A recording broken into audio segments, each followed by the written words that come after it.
PGRS భాగంగా కూడా ఈ వారం కొల్లూరు మండలంలో కార్యక్రమం జరుగుతూ ఉంది. దీనివల్ల చాలా వరకు ఎంతో ఉపయోగంగా ఉంది. అంటే ఏదో ఒకసారి వచ్చాము, మీ దగ్గర అర్జీ తీసుకున్నాం, ఇచ్చాడు, వెళ్ళిపోయామంటే దాని గురించి పెట్టించుకోవాలి. ఎందుకంటే మళ్ళా నేను కూడా వస్తున్నాను, మళ్ళీ మీ నుంచి సమస్యలు ఆ పత్రాలు స్వీకరిస్తున్నాం కాబట్టి బాధ్యత జవాబుదారితనం అనేది అధికారంలో కొంత ఉంది. దీన్ని ఇచ్చినటువంటి అర్జీలు కూడా రెగ్యులర్గా మానిటర్ కూడా చేస్తూ ఉన్నాం. అన్నీ కూడా రిజిస్టర్ అవుతా ఉంది మీరు ఇచ్చిన ప్రతి అర్జీ. కాబట్టి సమస్యల పరిష్కారానికి ఈ కార్యక్రమం ఎంతగానో ఉపయోగపడుతుంది కూడా నేను భావిస్తూ ఉన్నాను. సమస్య అనేది ఒక రెగ్యులర్గా ఉంటానే ఉంటాయి.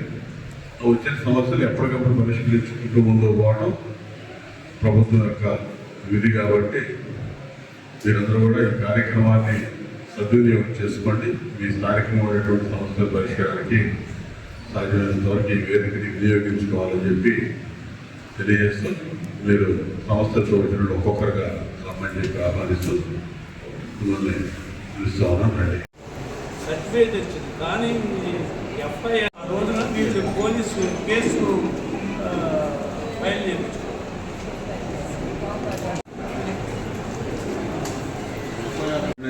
కేసు ఎఫ్ఐఆర్ డెత్ సర్టిఫికేట్ ఏమి ఉంటే మీరు స్టేట్మెంట్ రికార్డ్ చేసుకుని మధ్యన చేయొచ్చు కదా.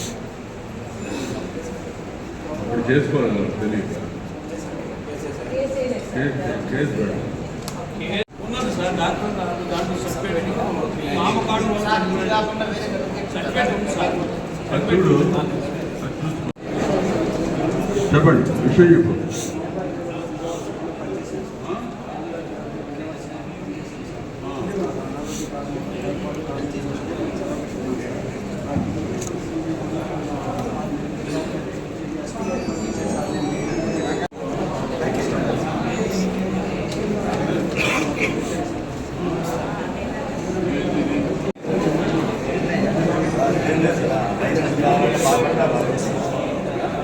లైసెన్స్ అప్రూవల్ కావాలంటే బాపట్ రావాలి.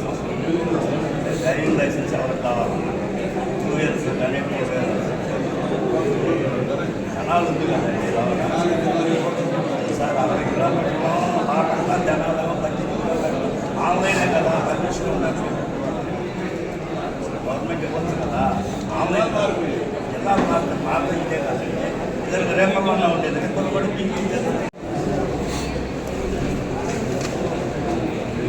అదే రోడ్డు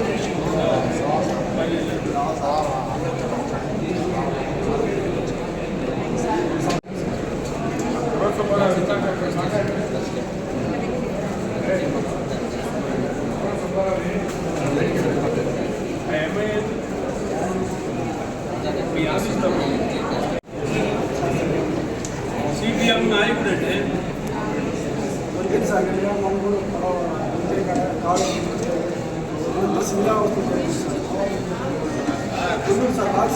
ముఖ్యమంత్రి గారి దగ్గరికి వెళ్ళి 15 కోట్లు శాంక్షన్ తీసుకున్నాడు. దానికి టెండర్ ప్రాసెస్ అడిగాను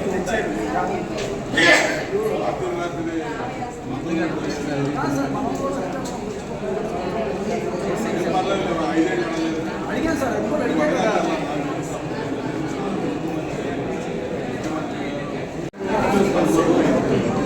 చూడండి, మొన్న కూడా చేశారు. మొన్న కూడా నిన్నగా పడిపోయింది. ఏదైనా ప్రాణం సరే చూడండి.